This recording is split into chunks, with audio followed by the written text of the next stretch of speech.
শুভ দুপুর বন্ধুরা। রবিবারের দুপুরে আজকে আমার কি কি রান্না হয়েছে তোমাদের সঙ্গে একটু শেয়ার করি, দেখে নাও। ভাত,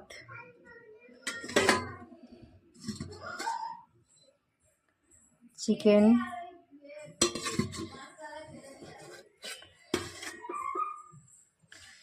মাছের ঝাল,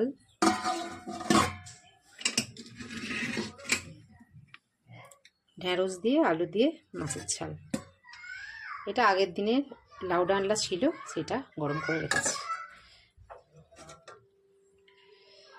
এই আলু ভাজা আর শিম ভাজা, আর এই মাছ দিয়ে একটা পাকা তেঁতুলের অম্বল। এবার দেখে নিলে আমি কি কি রান্না করেছি আজকে রবিবারের দুপুরে। তোমাদেরও কি কি হয়েছে একটু কমেন্টের মাধ্যমে জানিও, আর আমার আইটেমগুলো কেমন হয়েছে সেটাও জানিও কিন্তু। টাটা।